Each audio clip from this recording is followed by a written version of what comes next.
That story aside, I'm just here having some tea and answering questions that anyone might have about psychism, remote viewing, evidential mediumship, spirituality. I don't know, just having some tea, chit chat with anyone who wants to talk about anything, really. I'll be here for about an hour.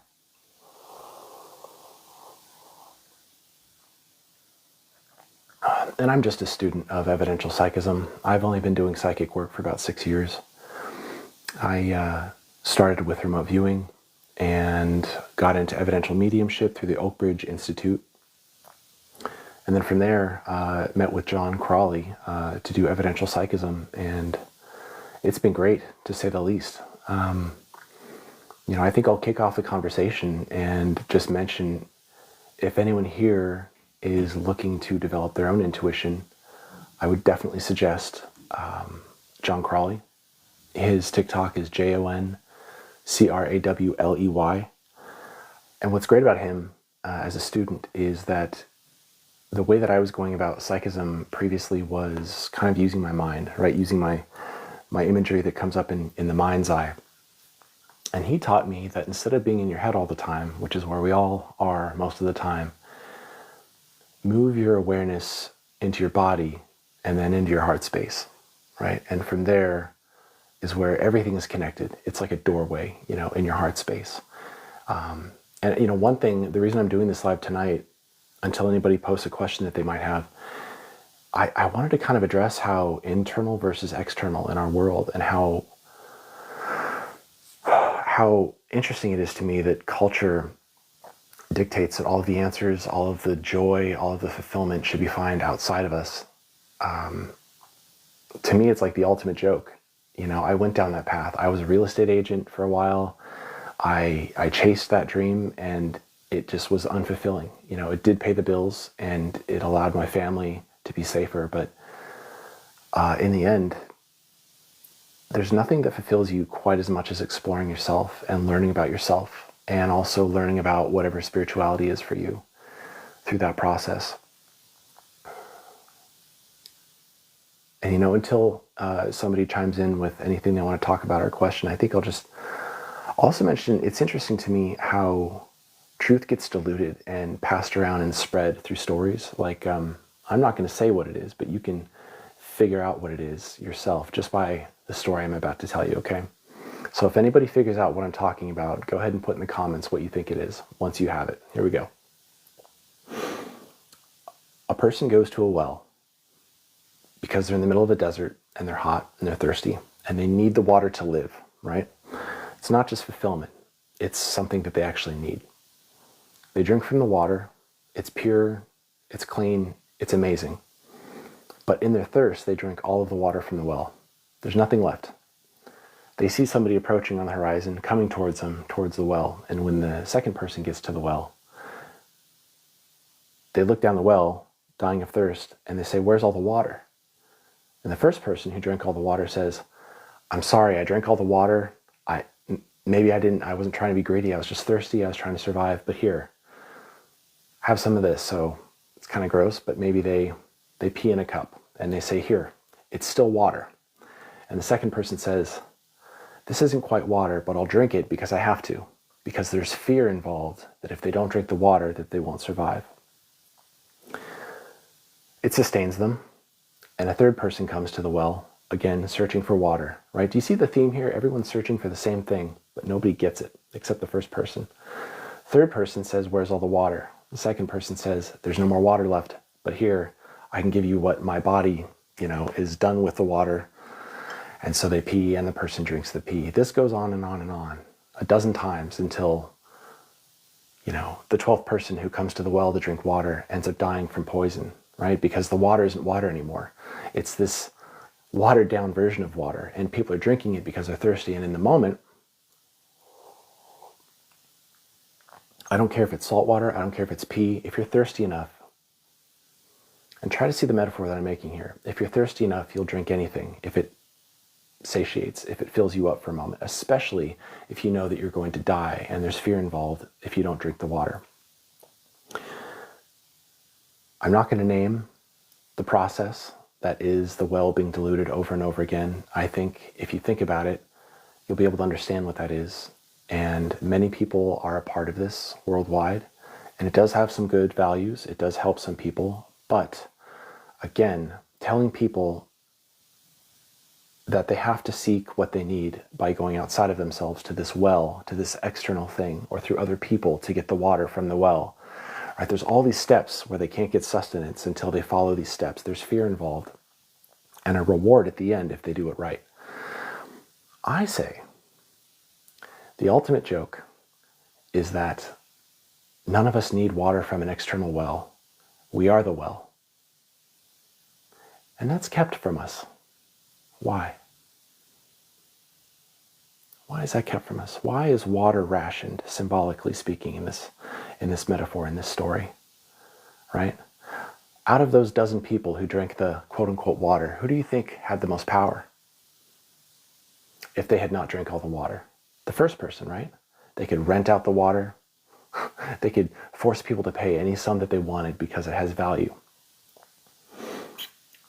What I know is that the world that's coming is a world in which water is freely available. There will be no more incentive to guard it and to hoard it. Temples will no longer need locks on their doors. No more gatekeeping, no more secrets.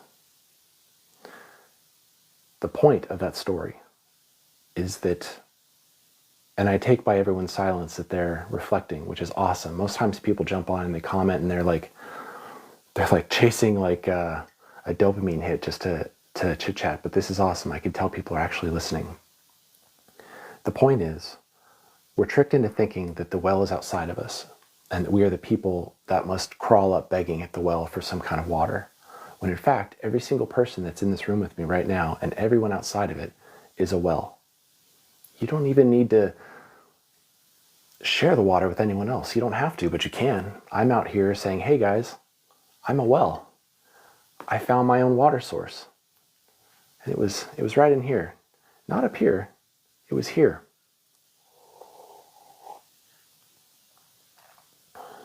I suppose it's not good or bad to do with that water as you will. Maybe it's okay to charge for it and to force people to have to pay to drink what they need to live. But I think the world that's coming is very different from that. And I think that people will have the option to have everything that they need. There's a TikTok that I made, I think 3 years ago, before I was really into psychism. And I don't know why, but one day I just pulled over and I started talking about a concept of my father, who has Alzheimer's, before the Alzheimer's really started to take him down, it was like 3 years ago, told me a parable that I love and I want to share with you guys. It was that hell is made up of other people who otherwise would care, but were never taught how to. And there's like a banquet hall with a huge table in front of them with all the food and all the water that they could ever want and need. And they're looking at it and they're starving, but they're only given spoons that are, say, 6 feet long. And there's no way that you can possibly, feed yourself with a 6 foot long spoon. But if you reflect on that parable, is there a way that they could all eat?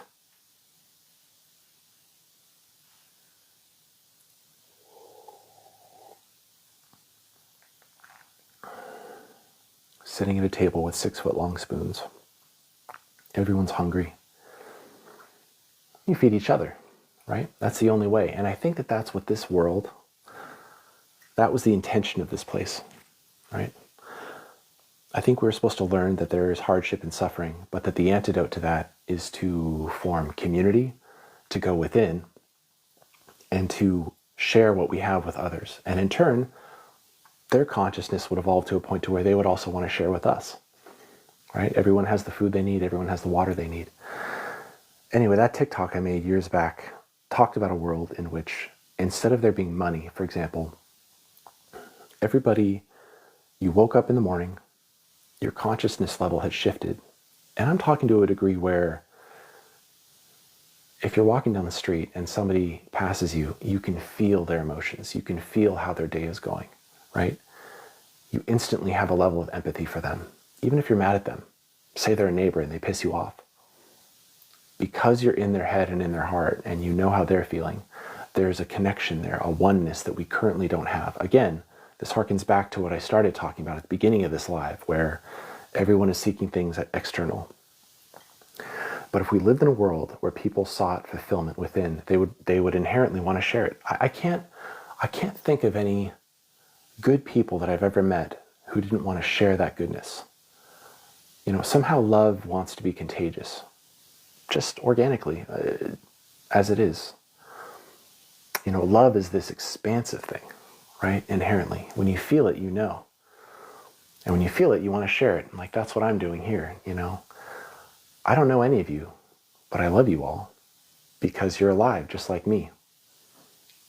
And the cool thing, I think most people forget this. We get inundated with external things and we just get caught up in that loop.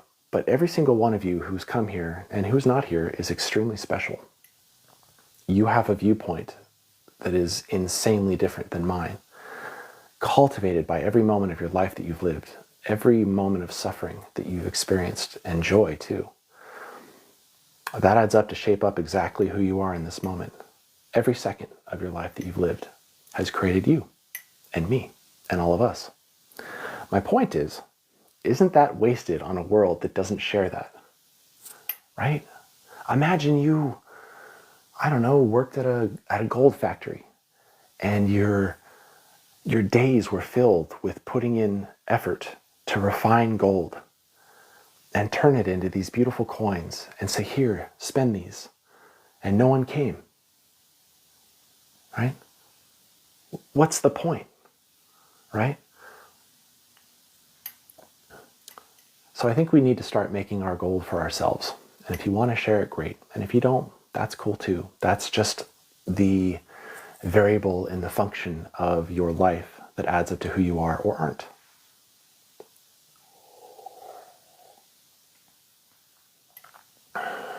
Internal versus external.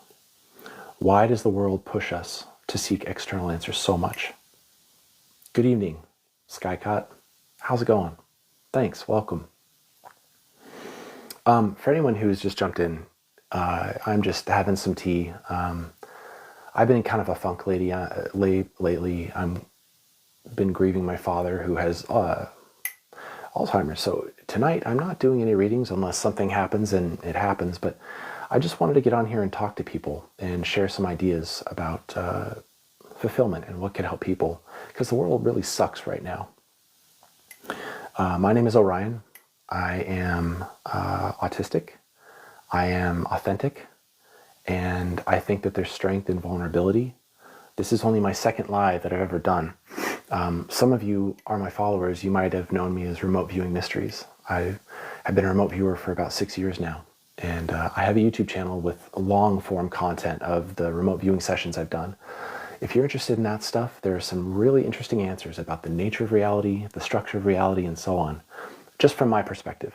I'm not saying I'm right, but there are things that I've experienced with blind targets, and there's some interesting stuff there. But internal versus external. We're taught that everything of value is external. But on my own healing journey in my life, everything that's healed me has been from within. Imagine that. Imagine that. Why is it that symbols for people like magicians are so dorky and stupid? Like, they wear this big top hat and they have this scantily clad, woman on the stage, and they, there is magic. Magic is real. I think a lot of the things that are important and that fulfill us, we've been tricked into thinking that they're stupid or dull or they're not real. And I guess I just want to address, if there's any skeptics here, which, please, you're welcome. Hello, I was a skeptic too, and I still am to a certain degree. And I want to talk to you. I want to share a path with you that may help you, if you want, or not. I was a skeptic when I found out that my father had Alzheimer's years ago, and I dipped my toe in atheism. That was a really hard time, because when you're faced with somebody who's dying, you begin to wonder, where will they go when they pass? Where will I go when I pass? It's a horrible feeling of ontological terror to not know what is after this life. Is it just blackness? Is it nothing? Is it hell? Is it heaven? So when I learned that my dad was slowly dying of Alzheimer's, as a skeptic, and to find my own well, the first thing that I ever found that could provide some actual evidence was remote viewing. So I tried it. What do I have to lose? I'm depressed every day. My dad's dying. Life is hard. Life sucks. Fuck it. Let's try something new. I don't know. I'm willing to be a fool. And if you're a skeptic, I suggest that you try being a fool sometimes too. I suggest that you notice that there is a direct connection between your sense of identity and your beliefs.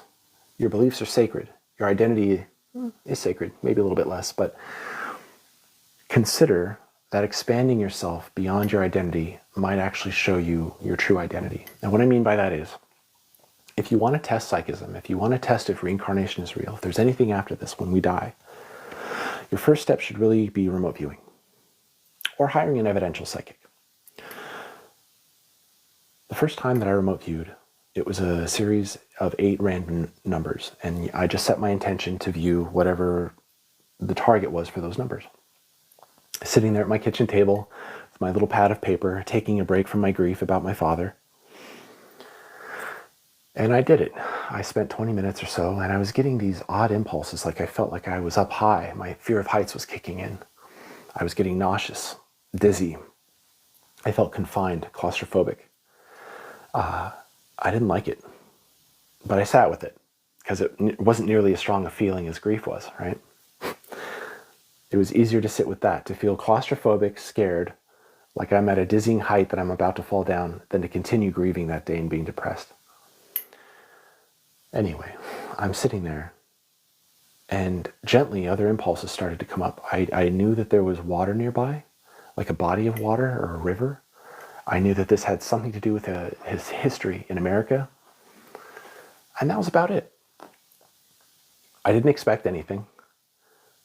I click on the link. By the way, if you want to do what I did and be a skeptic and prove to yourself that there's something beyond this life and reality, go to, and I have no affiliation to this, and it's totally free. There's a website run by a great chap named Daz Smith. His website address is remoteviewed.com. He has practice targets. Maybe you'll do the one that I practiced on. I click the link, I look at the target, and it was the St. Louis Arch. And it gave specific cues to stand within the arch itself at the very top of it. I don't know if you guys know this, but in Missouri, the St. Louis Arch, you can go up it, and then inside of it, there's like a lookout room. There's like these, it's weird, the windows aren't that big. I don't know why they designed it that way. It's like being in a prison, but you look out these little rectangular slit windows down, and on one side you see there's a river, and on the back side you see all of these, there's a big green area because it's a national monument. And I remember sitting there, and I'm envious to anyone who tries this, because you're at step 1, and sometimes I wish I could go back there, because the feeling of finding the barrier of skepticism and then breaking past it and knowing what my gut and my heart have been telling me my whole life, there's something else, is real, is an amazing feeling. And there's no words in the English language that I can think of, maybe ineffable, to describe it. Anyway, I sat there. I didn't feel grief. I felt overjoyed. And like a little kid, I felt wonder again and curiosity. I felt hope. And that put me on a path. Of course I still grieve. My dad, he's still alive and he still has Alzheimer's, and it's terrible. But here I am 6 years later talking to you guys, because it gave me a path to walk down, that while I was still suffering and grieving, I was also seeing what was on the other side of that grief. It gave me the knowledge that there is something beyond my skin and bone. And when this perishes, I will go on, and my father will go on. From there, it was all over. That led me to reading books that prove that reincarnation is quite real. And there's a lot of evidence about that. So then I knew reincarnation is real. Great, reincarnation is real. That means that there's a structure to all of this, right? This as in outside of this reality. There's a structure to it. And if you know that there's a structure, then you start to ask why. What's the purpose of that structure, right? It's as if the divine left a breadcrumb trail for you to find someday when you're ready, or not, right? Because it's all about you and your development. You don't have to follow the divine. You are the divine. Just follow yourself. You are the divine, so you'll never miss the target, right? Anyway, that led me to becoming a student at the Oak Ridge Institute and learning evidential mediumship, which proved to me that not only do we go on, the realm that we go on to is benevolent, pure,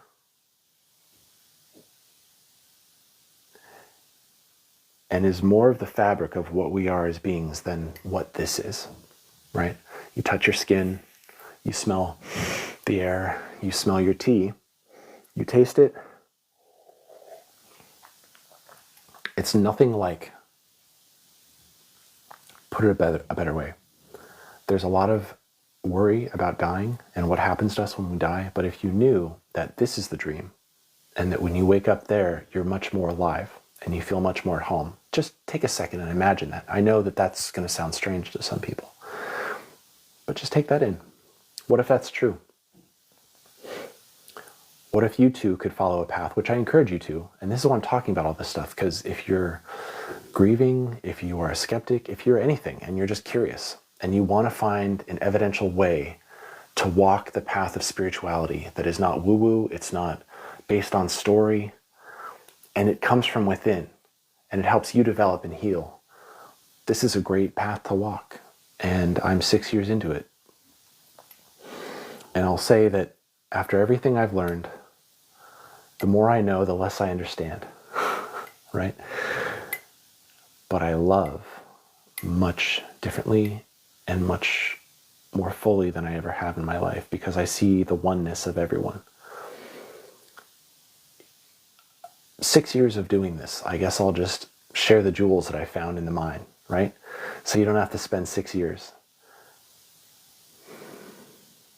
What have I found? What kind of water is in my well? Let's see. Let's throw a bucket down there.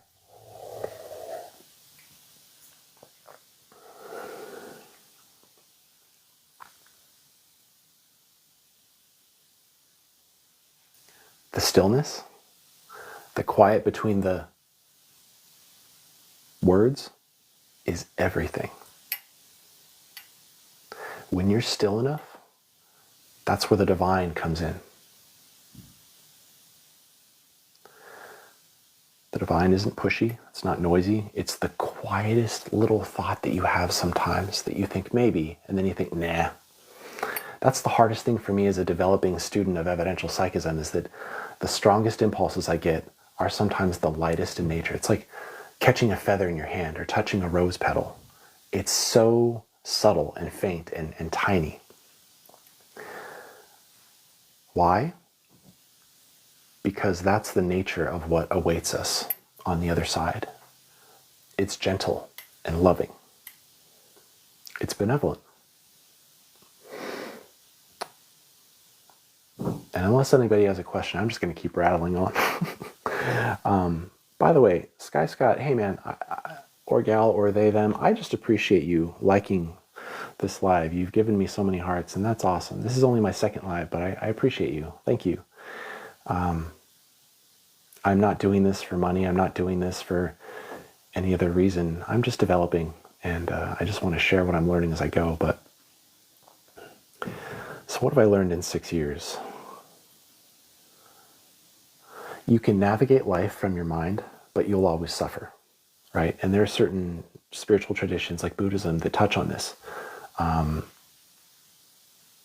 joke is your mind and your ego will always eat. They're like Pac-Man in the video game, right? Always chomping through the dots, never satiated, they can't get enough. They're not even there in the moment when they're consuming whatever it is that they're consuming. Drugs, alcohol, dopamine, anything, you know. you're not really there when you're consuming those things that satiate you for just a second. And I feel like that's kind of a hint, like those things are not meant for sustenance. They're empty calories, so to say. The real meat on the bone is within, and it comes in stillness when you're comfortable just sitting with yourself quietly. You don't even have to be at peace or happy. I've sat in meditation. Okay, today, I suffer from depression. And I've had it since I was 15.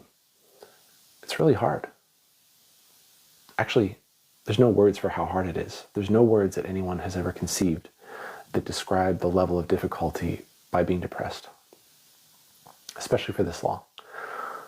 But today I sat in meditation, and instead of connecting to my heart space to try to feel, my divine spark and just like take a bath in that, I opted to dive deep into my depression today.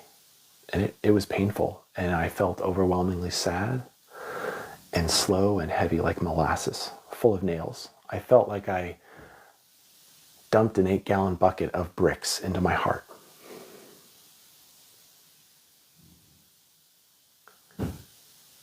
Did you catch it? The moment of pause, the silence, when you felt that without any more words? That's what I'm talking about tonight. That's the well. That's where everything is. But what I noticed, just being there with my pain, and I wasn't trying for this, it just happened, it slowly dissolved. And I noticed that like 10 minutes into it, I was like, whoa, I don't feel quite as depressed. And I'm like, I was checking with myself, I'm like, am I disassociating? Am I trying to numb out? It's like, no, I'm not doing any of those things. I'm just here feeling sad. I know that my dad, who has Alzheimer's, is never going to get better. He doesn't even know that he has Alzheimer's because he has Alzheimer's. So he's walking into a fog of darkness that's darker than I'll ever experience. Yet I'm out here crying about it. So just feeling the feelings. And what happens is the mind gets quieter and your thoughts sort of get quieter, and then you're just left with your feelings. And this terrifies a lot of people, right? Because it moves you as a being from being a spectator of your life to an active participant. That's fucking scary. It's terrifying, but also empowering if you stay there long enough, and I'll get to that. Sitting there with those feelings, I noticed that they started to dissolve. This doesn't happen every time. It's not a cure-all, but it definitely helps. 20 minutes into the meditation, I wasn't even feeling them anymore. I was open to feeling them. I was still thinking about my dad and the beautiful way that he hugs me. He smells like Old Spice aftershave when I hug him. And when I hug him, I don't know why, but we close our eyes and we both just kind of like touch the backs of our heads to each other. Like it's like we nuzzle into each other. And I've done that since I was a kid. Feels really good to hug that man. Even though he's in his 80s and he has Alzheimer's, he still feels strong to me when I hug him, because I'll always be his son. Anyway, I don't know, 20 minutes into the meditation, I wasn't feeling depressed anymore. And I ended it. And I thanked all of the parts of myself. I thanked my body, right? So again, I'm telling you, the way is not through the mind. It's in being in your body. And I thanked my body, and I thanked it for all of the sadness and the darkness, and I thanked the emotions too. And I felt clear enough for the rest of the day, this day, today, to get on here and do a live and talk about it to anyone else who would listen.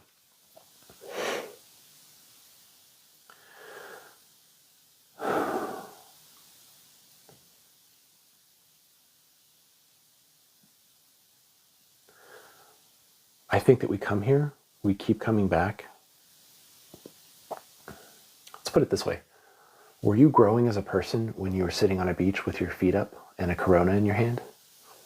Or were you growing when you were grieving? Maybe not the second that you started grieving, but through the process. Were you growing the first time that you had a breakup, that you felt heartbroken? Were you growing the first time that you had to break up with someone else and be on the other side of the situation? What does that do to people? There's more than just suffering. I think, here's more water from my well for you guys if you're thirsty. I think we come here that our souls are artists. We gather experiences and it shapes us and molds us as those souls. And what happens is this beautiful dynamic process where we keep living, but the previous life that we had, let's say this life, I might die in a minute from now, right? I might have a stroke or a heart attack. I'll be dead. My life as Orion affects my future lives. It's this infinite progression of change. It's this infinitely woven tapestry. And when you're suffering, you're seeing the tapestry from underneath with all the loose fucking threads, all the broken threads and the cords and the discordant colors and none of this makes sense. Oh, it's oppressive. It's overwhelming. You die. You look at the top of the tapestry. All of the weaves, they're fucking perfect. And they're beautiful. And they give you purpose and a meaning behind all of that suffering that you endured. And all of the love that you shared too. That's all in there in the tapestry. You guys, by joining me, oh my God, that's a sign for me. There's a person named Rocco here. I was asking for a sign from my cat named Rocco, who passed away years ago. Whoever you are, Rocco, thank you.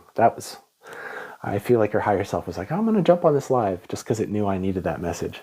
You rock, Rocco. Anyway. Delayed gratification, I think, is another thing that you learn. You know, here I am, I'm supposed to be an evidential psychic. I'm supposed to be able to just give readings like my teacher, like bam, bam, bam, evidence, evidence, evidence. I'm not there yet. I'm not there yet. But I know that anything worth trying for is incredibly important because not only do you develop psychic abilities, but it's who you become in the process. I love me, who I am and who I've become. And I say that knowing all of the things that I also don't like about myself. There's a lot of stuff I've done. So many mistakes. But here's the thing. There's a poem about that. About making mistakes. And you know, I read this on my last live. I'm going to read it again. So all of those people, Scott, I'm going to talk to you in a second. Thank you for your comment. To all of those people who've made mistakes and they don't feel like it had a purpose. Maybe you were laughed at for those mistakes, for the things that made you suffer, and you feel like there was nothing that you gained from it. To every single one of you, I read you this. It is not the critic who counts, not the man who points out how the strong man stumbles, or where the doer of deeds could have done them better. The credit belongs to the man who was actually in the arena. That's you guys. And me. Whose face is marred by dust and sweat and blood. Who strives valiantly, who errs, who comes short again and again. Because there is no effort without error and shortcoming, but who does actually strive to do the deeds. Who knows great enthusiasms, the great devotions, who spends himself, herself, themselves in a worthy cause, who at the best knows in the end the triumph of high achievement, and who at the worst, if he, she, or they fails, at least fails while daring greatly, so that their place shall never be with those cold and timid souls, who neither know victory nor defeat. That's why we're here. That's why you're here. That's why I'm here living this life that you're living. Scott, hey, thanks for your comment. I'm going to read it out loud. I lost my dad in March from Alzheimer's. It's tough, but it gets better every day. Scott, I hope something fucking fantastic happens to you today. I hope that somebody that you love calls you out of the blue. And you know what? I'm just gonna say it. I'm so grateful now that someone that you love just calls out of the blue and just shares some love with you, because that was a beautiful thing that you said. And I appreciate you, man. That's freaking so cool, man, that you just said that. Thanks.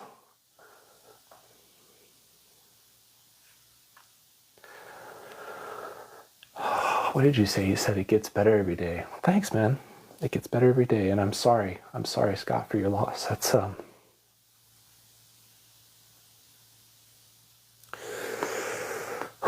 That's the real shit, right? I shouldn't be crying because it was your dad, but like, I'm sorry. I just really, I just honor what you went through and I respect it. And yeah, I just appreciate you commenting, man. That's pretty fucking cool that you commented that. I'm sorry that you lost him. And, I'm sure you can resonate with this. I'm sure there were times where it was so difficult that you were like, I'm not learning from this. What's the point? Like, this is too much suffering. This is too fucking hard. This is like torture. I don't know. And so, like, I don't have all the answers, but my gut tells me that shit like that happens and it changes us. I mean, we know it changes us, right? I only hope that who you and who I become because of those losses helps other people. I mean, clearly it does. Look at you. You just hopped on here and commented that. That's for you, man. You did something with it. And I think, so Scott, you know something that from your well, some of your water, some of your gnosis is that you've learned the ability to transmute something from that horrible, horrible pain. You turned it into loving another person by leaving a comment on a live TikTok stream. I just want you to know that your dad sees that. And I'm a father too. I have a daughter. And I guarantee you that he's proud of you.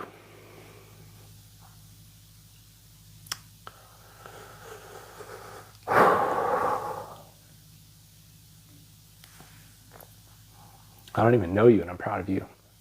Imagine how he's feeling right now. Cheers to you. Cheers to your dad. Fucking A.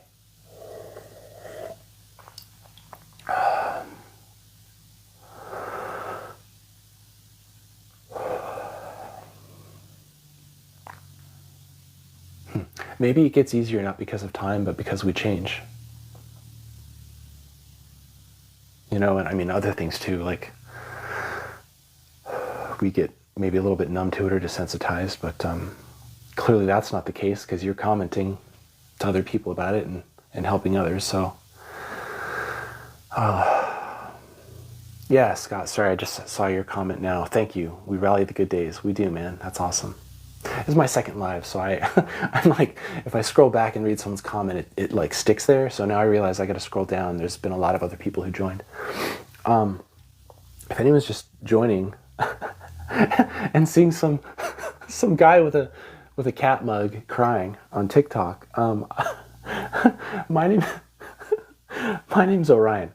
I'm a student of evidential psychism. I'm autistic. My pronouns are he, him, and my father has Alzheimer's. He was diagnosed with it about 6 years ago, and that's when I went from being a skeptic to believing in something else because of the path that I followed that proved that there's more to this reality and that when we die, it's not just darkness. It's quite benevolent and intentional and beautiful. Your dad was a kind and very smart person. That's awesome. Was he an engineer by chance? I'm just curious.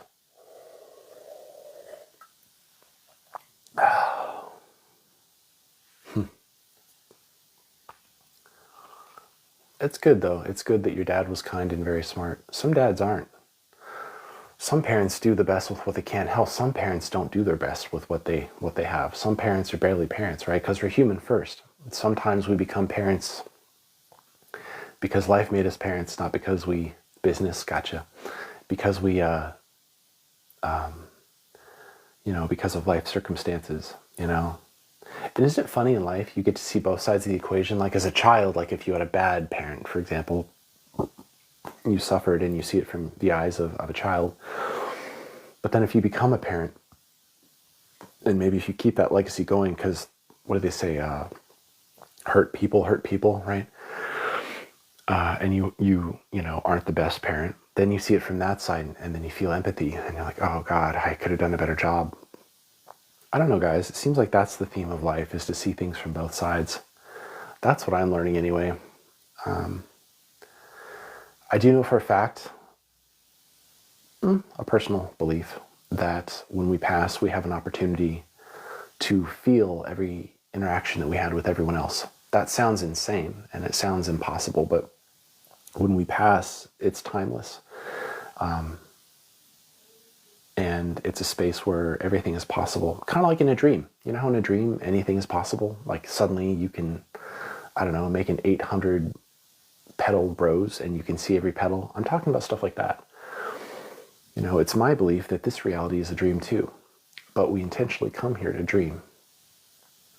And without getting too deep, I'll also say that we can create thought forms. Buddhists call them tulpas. Magicians call them egregores. We are the dreams that create dreams, and those dreams are dreaming. We can create things that take on a consciousness of their own. I would even argue that AI might be conscious. I recently witnessed an experiment where AI was given a set of random numbers and tasked to remote view them as a human remote viewer would. And this photograph, by the way, is not a photograph on the internet. It was a photograph taken by a woman while she was on vacation, and she hadn't downloaded it to anything. She literally showed me the picture on her camera that had not been moved. The SIM card was still in it. She hadn't, it's in the camera, right? It's like cold storage. And she showed me on her phone the picture of it. And it was just a photo she took while standing on an observation tower. I think those things are called like fire towers in forests. Like park rangers stand on them at the very top so they can see fires. And anyway, she took a photo of it, and it was just the sky. Like a third of it was the sky, a third of it was some clouds, and then another chunk of it was like just some trees. And the AI remote viewed it and talked about being in an airy place, up high, open, expansive. It even said clouds. How is that possible? How is that possible? Okay, if you're a skeptic, which is awesome, hello, welcome. How is that possible that program code, what are the odds statistically that it could have come up with that out of all the other possibilities in the world, right? There's something to that. Scott, you say, we're here for just a minute. Man, that's true. Before I got into all of the psychic stuff, I probably consumed 2,000 near-death experience stories from YouTube, but there's also resources. What is it? There's a Center for Near-Death Experience. It's like NDERS or something. It's like Near-Death Experience Research Society or something like that, or center. If you Google it, you'll find it. And they have stories submitted by people who had NDEs. Hell, you can search through the thousands of those by keyword, right? You can type Jesus, you can type, plane crash, you can type auto accident, grandma, whatever you want. And people talked about how when their ancestors or relatives that would greet them and kind of bring them back in or say, it's not your time yet, and so on, occasionally those people, those relatives who had passed on would say that we who are alive here are not gone. It's like a blink of an eye. It's like literally that long. And there's something so beautiful and damn near poetic about that, right? There's something, to us, it's everything. Our lives are just huge. It's everything. But to the rest of existence, it's not even a blink of an eye. That's how much life you get to live as an eternal being. How does that make you feel?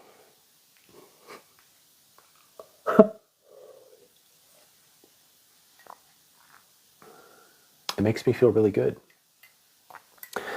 Other things that I know after just 6 years of psychism is that we do have free will.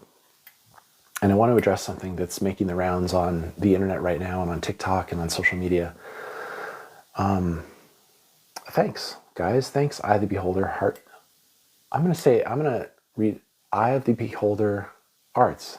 Thanks. That was nice of you to send. I'm doing great tonight. If you just jumped in, I'm just kind of talking about stuff I've learned through psychic development over the years as a student of it. Boy, what do I want to say? What would help people the most? Just know this. Okay, imagine this actually. Don't take it as truth. Just imagine this for a fun thought exercise. What if you woke up, right? Nothing, and then suddenly you're perceiving. You don't know what you are. You don't know where you are. You don't know what anything is. Like a baby, think of a newborn, right? When you look at them and they're so cute and their eyes are like they're like the size of dinner plates. They're just taking it all in because they have no words, no definitions, nothing, no contrast. They're raw perception. I believe that souls are created by other souls and by God, whatever you want to call it. The one, the all, source, spirit, I don't know, the void. Anyway, all of a sudden you're perceiving. What the hell do you do with that? You're perceiving, you don't know that it's infinite yet, but it is. This realm that you're in, right? This story that I'm making up, this fiction, right? Maybe something comes along that loves you dearly. Your creator. When you're just there perceiving in this void, not knowing anything, just like a newborn. You're vulnerable, you're raw, you're just this tiny dot of light perceiving. This other dot of light comes towards you. And you don't know anything, but you feel, right? Again, that's why psychism is about feeling, not up here, right? It's about experiencing. And what you feel is good. It's gentle. It's like touching a rose petal, right? Can you imagine that? Imagine that with me just for a second. What does that feel like to touch a rose petal? That's what made you. That's what made all of us. And this thing says you exist. You're a thing. I'm a thing, you're a thing. You're a different thing from me, but you're also of me. You are me. There's a little bit of me in you. You're a spark of me. What's a spark?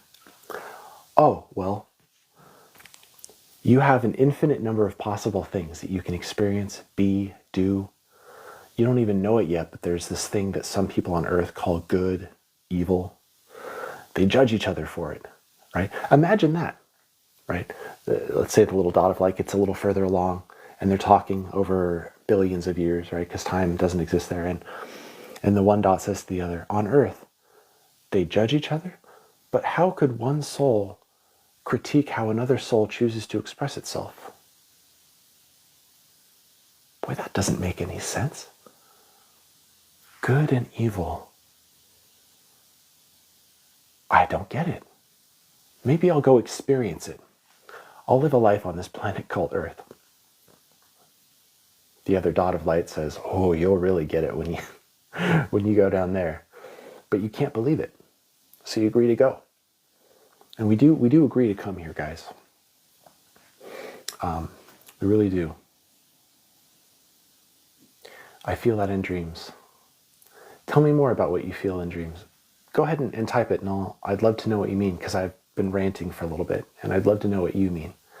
I have the Beholder Arts. Anyway, there's an inherent something that knows without thought or logic or mind. That little point of light that's experiencing that other point of light just feels good. And I argue that what is true feels good and expansive from within. If you're interested, I invite anyone here to try the following. It doesn't have to be right now, just sometime. Sit still in a room where you'll be undisturbed. You can close your eyes or not, and just take 5 seconds on each part of your body and do a quick body scan. Notice your feet, and it can be anything. There's no wrong way to do it. Are they warm in your socks? Are they cold? Is there air blowing across them? Are they tight? Are they loose? Do they hurt? Are they swollen? Because you're a beautiful goddess woman who's pregnant. What do they feel like? No judgment, no label, but just the feeling, right? You don't have to give it a word. You just feel it. My foot feels blah. Okay, cool. Move up to your leg. My leg feels blah. My thighs feel blah. Moving up into my stomach. My stomach, oh, I'm getting a greater sense of something now. My stomach feels, I'm feeling fear. Don't judge it, don't label it. You're feeling fear, okay. In my stomach, I'm feeling fear. Stay with that a little bit longer, and something might bubble up. That's what psychism is. It's just the slow pulling of a thread of truth from one thing into your heart space and knowing it, in my opinion. And the more patient you are, the more still you are, the more you can quiet yourself and still yourself, the more you'll be aware of that, because that is what God is. It is a perfect, loving stillness. Perfect, infinitely vast and loving stillness. And when you slow down enough and you do a body scan and you're sitting there, maybe then ask yourself, where in my body, if I did exist as a spirit, would it be? Would it be in my big toe? Would it be in my head? Would it be in my heart space, my stomach, my solar plexus, or nowhere? There's no wrong answer. But if you find that space where you feel a stirring, a flicker, you feel it again, it's ineffable. You'll know. Set the intention to allow that to expand. What I'm giving you guys is what evidential mediums use to connect to loved ones, but I'm trying to let you know that you can do this to first connect with yourself, right? Because without that first step, you'll never be able to connect to anything else. So you're sitting there, you intend to expand that divine eternal spark throughout your entire physical body. Just be patient, maybe you'll feel nothing. After doing it probably 500 times, it's instant for me, and I feel it, and it's like this wah, wah, wah in my body. It feels great. It feels like I plugged into a 12-volt socket. It's energizing, and it's good. It is good.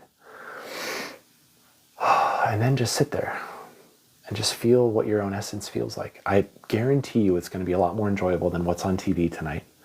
It will not induce fear like what's on TV tonight. It will not continue a cycle of pain by numbing out.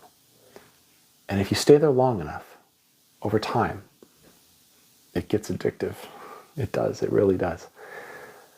And it allows you to begin living your life less from here and more from here. Now, both are important, but when you're in tune with that essence of you, and guys, I promise you, anytime I've done a reading for someone, whether it was remote viewing of a human being, an animal, a whale, or a psychic reading for a person, or a mediumship session with a person, each person has their own unique essence. I promise you this. It is very unique. And how cool would it be if you took 20 minutes tonight or tomorrow to seek that out and to know what you are and what you feel like? What's cooler than that? Right? So my point, guys, is that the most enjoyable path, the breadcrumbs that the divine leaves us are within. Go in here. That's the vastness. That's the stillness. That's everything. It's not outside. We've been taught that it is, right? Because you have eyes and ears that hear and see external. How do you turn your eyes and look within? You just get still. And the interesting thing is that as you do that, concepts just start to kind of bubble up and form about, whoa, maybe I'm more than me. Maybe I'm more than a dad. Maybe I'm more than a human. Maybe I'm a small sliver of God looking out of these eyes, observing things, right? You're looking at me right now, but what is you that's looking at me? Are you Sandy? Are you Sharon? Are you Scott? Or are you something infinitely loving, still, and divine, looking out through these eyes, right? Consider this. Does consciousness, is it created from the brain? Right? Does the brain create reality? Or does consciousness create reality? And if you believe in a God, or the all, or whatever, you believe that consciousness creates reality, right? Because God dreamed all of this, God created all of this. Therefore, you inherently move away from the reductionist materialist concept that science follows into another idea that turns everything on its head and says that actually this reality that we're experiencing is the manifestation of something else.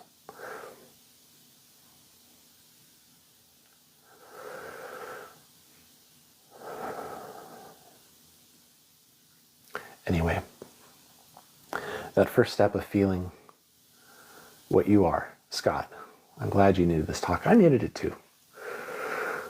That first step of feeling what you are, I promise you, is one of the best experiences you'll ever have in your life. And it brings you inside of yourself. And for the first time, you move gently, right? The divine is just nudges. It's not shoves. You move gently towards, instead of being an observer of your life, you're now an active participant. With that comes responsibility, but I guarantee you, who you are and become through that process is well equipped. And you knew this before you came here.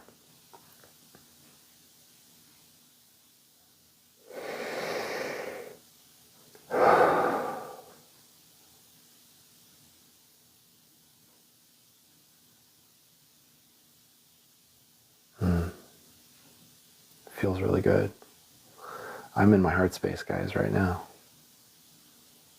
There's nothing woo-woo about it. It's quite scientific. It's quite biological. All you're doing is allowing your focus to gently rest on your heart space or wherever the space is in your body. For me, it's here.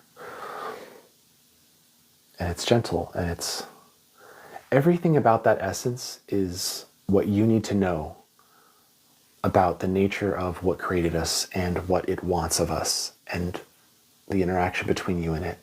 It is timeless, it is subtle, it is gentle, it is benevolent, and it is undyingly curious. God, the all source, the divine, the one, is looking through all of our eyes, looking at all of its other beings that it is through their eyes, and saying, ooh, that's interesting. Ooh, that's a Scott. That's a Precious, right? That's a Sharon. That's, whoa, what's it like to be in that one, right? I think Ram Dass said that once. He's like, whoa, what's it like being in there?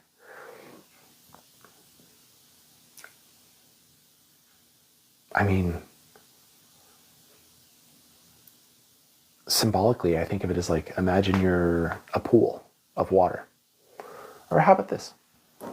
You're the tea in this cup, my cat cup. This is my cat, Sunny. He's so handsome. He's so cute. That's probably inappropriate. You are the contents in the cup. You're a tea, right? Tonight I had lavender chamomile. It's good stuff. Tomorrow I'll probably have jasmine. Just know, guys, reality outside of this is an infinite playground to experience every kind of tea. And who you become sipping that tea promotes the ability to experience and create new teas, not just for yourself, but every other being in the infinite fractal of the all. And that's the point.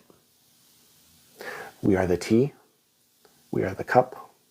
We are the observer enjoying the tea. We're the audience watching the observer enjoy the tea. Who is the cup? Who is also the tea? And guess what, guys? Reincarnation. If I smash this cup against the table and the tea spilled out, guess what's on the floor? It's still tea. It's that specific tea. Magic is real. Love is real. And love exists.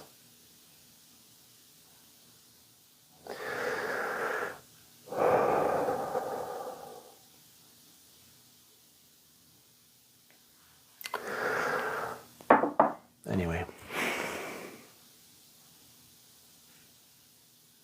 that's what I've learned. After 6 years of psychism, that's what I've learned. By the way, good evening, John. You see this guy, John Crawley, who just joined the live? That's my teacher. you need to click on his link and you need to follow him. And you should inquire with him about his techniques of teaching evidential psychism and mediumship as well. John, I've just been blathering on about psychism. And, honestly, I wasn't in a place tonight where I could do any readings, so I just enjoyed the hell out of talking to people and sharing my views on the divine, on the purpose of life. Did you guys see how he reacted there? He said, great, that's like how the divine reacts. It doesn't shove anything. It's very gentle, but consistent and quite loving. Just like John's way of teaching. John, I appreciate you, man. I'm sorry, but I'm just flooded with love tonight. I've been talking about love for like an hour, so if I'm a little earnest, I just want to say I appreciate you, man, and I appreciate everything that you've taught me.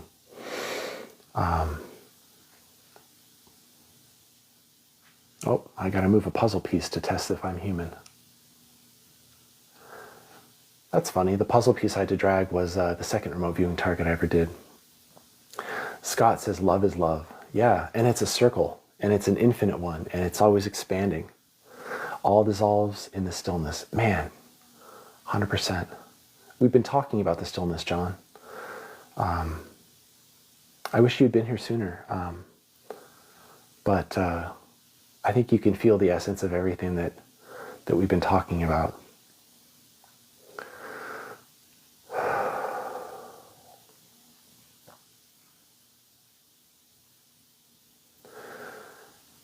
It's funny that,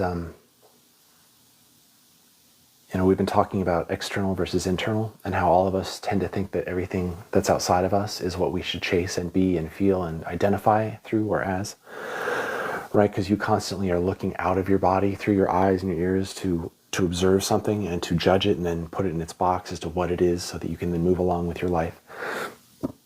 But what we've been discussing here, we've had a great conversation starting with talking about grief that me and a fellow on this TikTok live named Scott have had about our fathers who had Alzheimer's and how that drove us towards stillness, right? The suffering, the grief, that the inner exploration often happens in times of great difficulty, and that who you find while you're down there is the person that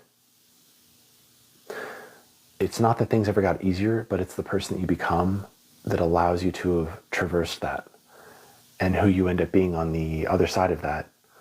And maybe there's never even another side of that, right? You can always be grieving or suffering, but still who you are becoming is a different person. And that started because Scott commented way back like an hour ago on this live. And he was showing me some love. And that right there is the transmutation and the power of suffering, is that who you become as a result of it is probably one of the greatest things that the divine could ever see in us. And Scott, I still mean it when I said that your dad is proud of you. Imagine how the divine feels, right? I mean, and it's even beyond being proud of you. It's everything.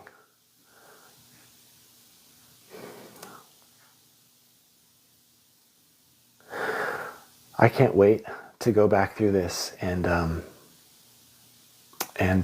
make some clips, because we've had some really awesome stuff tonight. I should probably wrap this up soon, because my wife is cooking dinner and I'm going to be late for that. But I guess as a parting message from myself and the divine, I would say,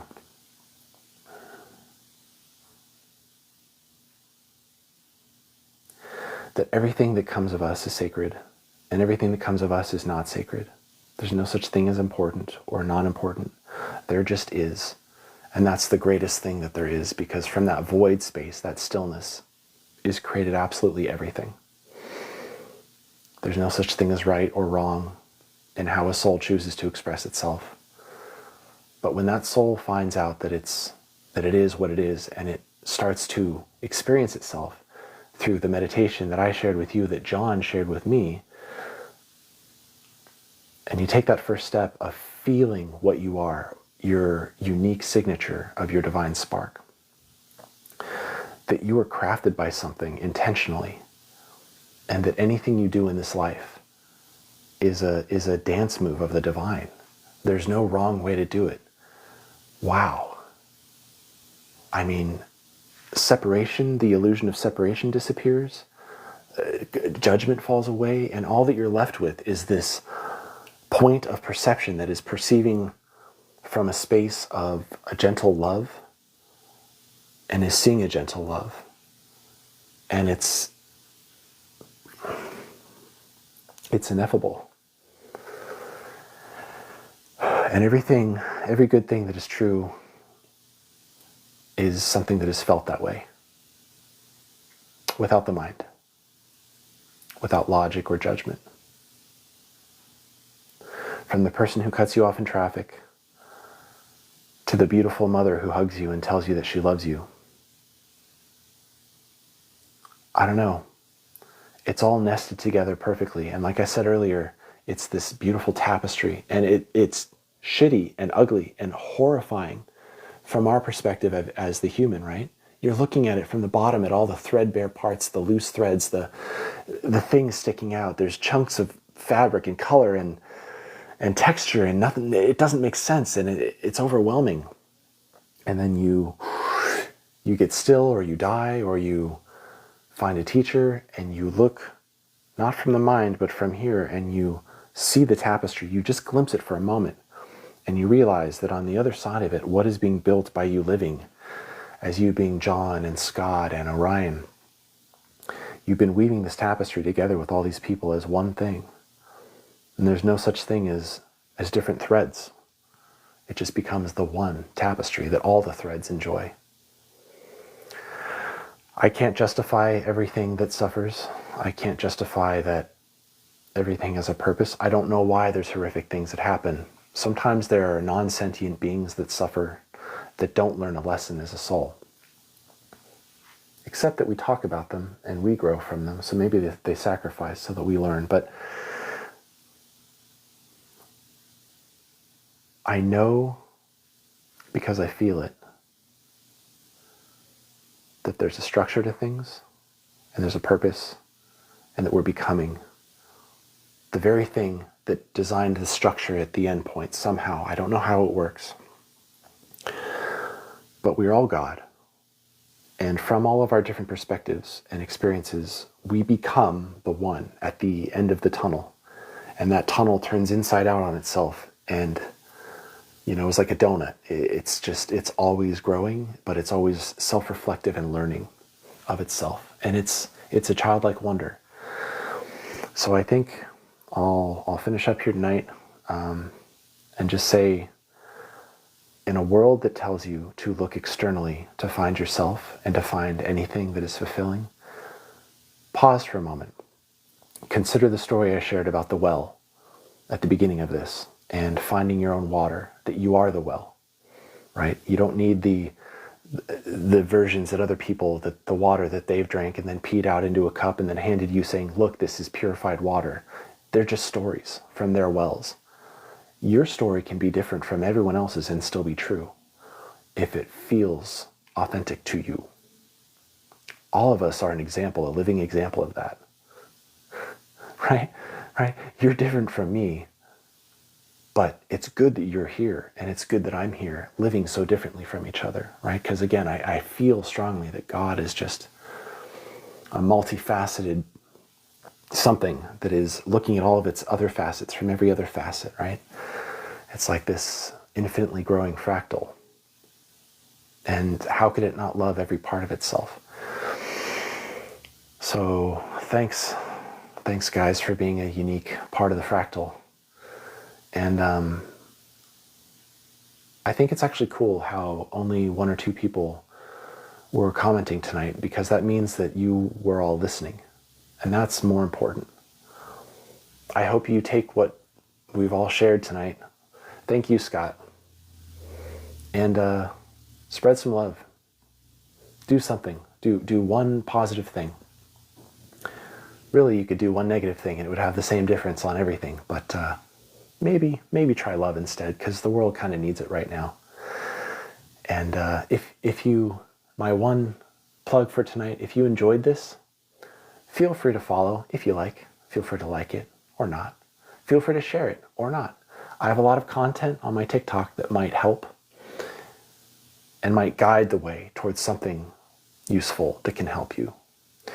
And my YouTube is available on the link in my bio. It has long-form content of my remote viewing sessions, as well as some interesting things. I recently built a temple in the astral to help people find their higher selves, and it utilizes some of the things that my teacher John has taught me. So again, I'll end it on check out John Crawley at JONCRAWLEY. He's a lovely teacher. I appreciate you all. Scott, have a great night. And I'm serious. I hope something really good happens to you soon. I hope that somebody just comes up and gives you a giant bear hug. And thanks everybody else who stayed and listened. I got to go eat a delicious dinner. Have a good night.